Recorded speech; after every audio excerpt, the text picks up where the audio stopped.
This is Andy Roman from Elm Treason. And this is Bobby Steele from Elm Treason. This is Joe Butch, and you're listening. One. Hey, this is Julie again. Hey, y'all, this is Michael Daughtry. Hey, Dave here from Brush Cutter.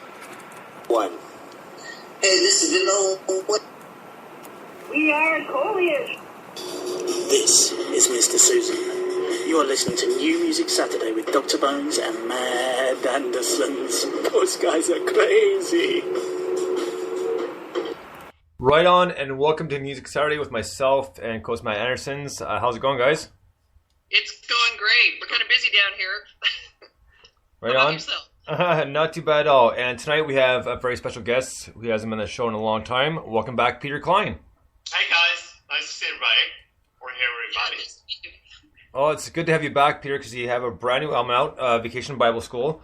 So, first off, the question I had, I didn't want to ask it off air because we sort of talked about it, but you mentioned that Vacation Bible School was a Southern term. Now, can you elaborate on that a little bit?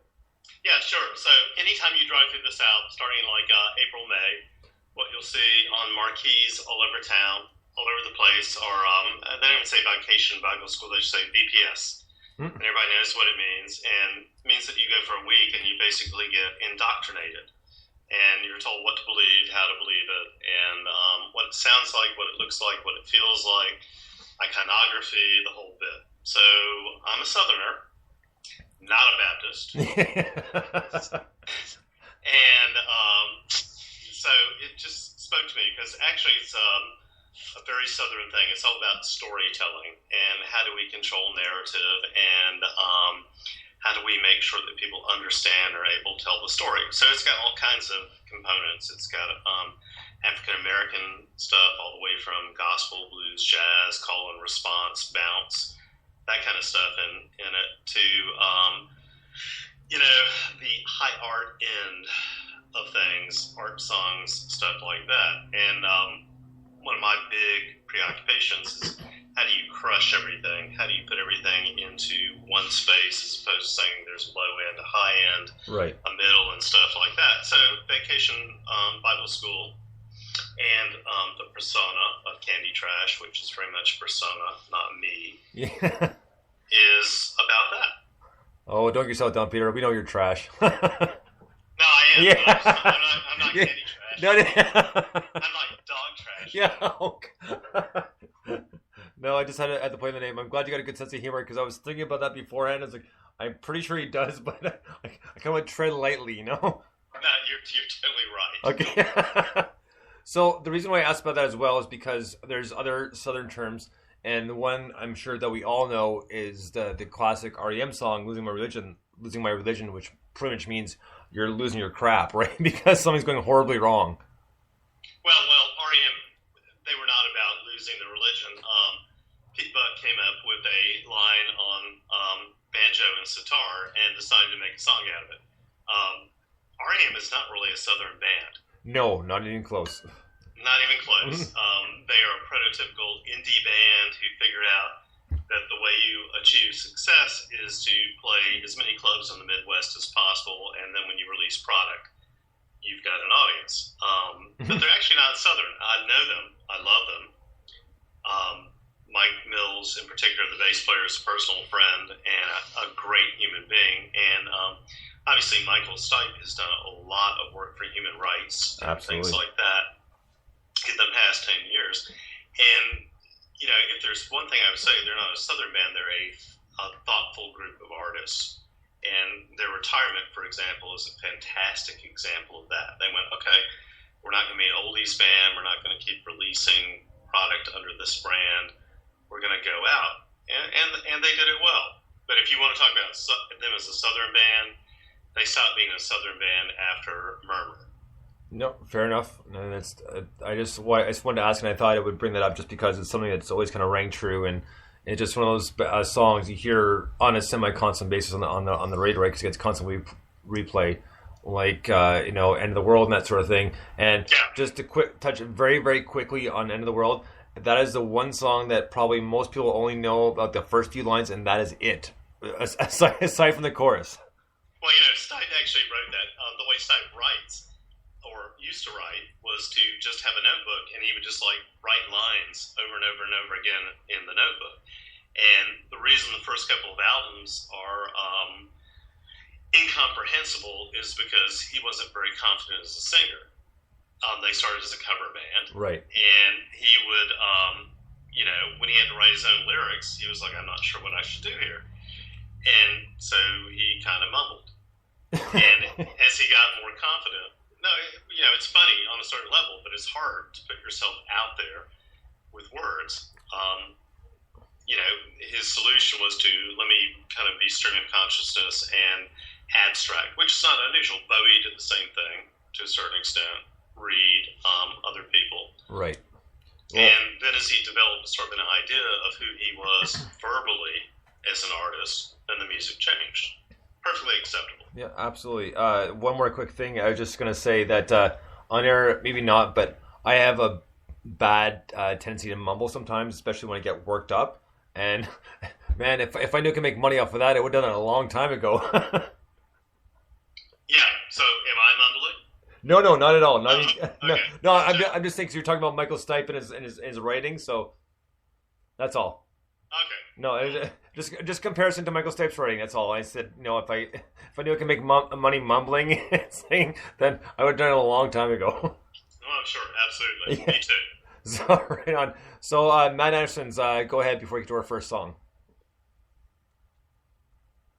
Pardon? Go ahead and ask a question. Well, actually, I'm just so horribly behind. Yes, I saw the Candy Trash, and so could you kind of elaborate on that a little bit? I was not actually familiar with that. With the name? Candy yeah. Trash? So I had to come up with a nom de guerre, as it were, and an earlier version was to name myself after a city, Savannah. And the reason I did this is because I actually work a job that is fairly publicly prominent. And so stakeholders would find me under my own name and object to some of the songs. But Candy Trash, I kind of thought, what am I trying to project here? So a little bit of pop sheen, a little bit of grit, a lot of imperfection, and the willingness to make mistakes. And so I started thinking, what kind of name would that person have who's doing those things? And not to get genderist or anything, but I was thinking if this were some sort of performer, like a female impersonator, what would she be called? And the name Candy Trash came to me. Although Candy Trash has a very male vibe. I think Candy Trash is definitely in touch with his less masculine aspects. And so that's kind of where the name came from. And I just like trash. No, it's a good combination. I saw it. I thought I should know this, but I don't. So thanks for clarifying that. Well, and that's the other part. I want something that guaranteed the sense of I'm not familiar with this, but I should be. Yeah, probably fucking behind the times. Right on. So we're gonna get to the first song off the album Vacation Bible School. This one's called Big TV. Dig this, Peter Cline.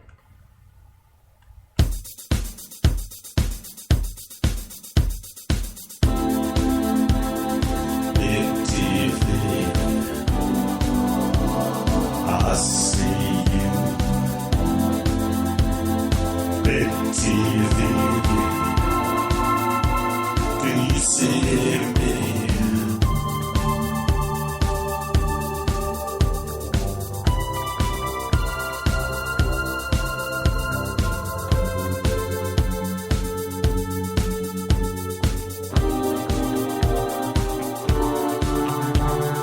Big TV, I know it's true, but do I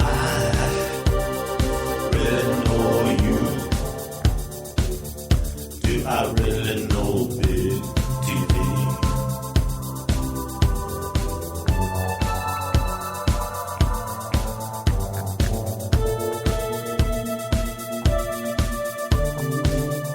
I know what I know, and I know what I see, and I believe everything.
TV, I see you. Big TV to you. Believe in me. Big TV. Big TV, I believe in you. Do you believe in me? Big TV. Big TV. Big TV. Do you believe? Big TV by Kenny Trash / Peter Cline. Now, this song, pretty much from what I got out of it, is it rings true to just of how TV not impersonates, but just kind of infringes, again, wrong word, I'm trying to think of the word for it, but it imposes on people's lives, and they take a lot out of it.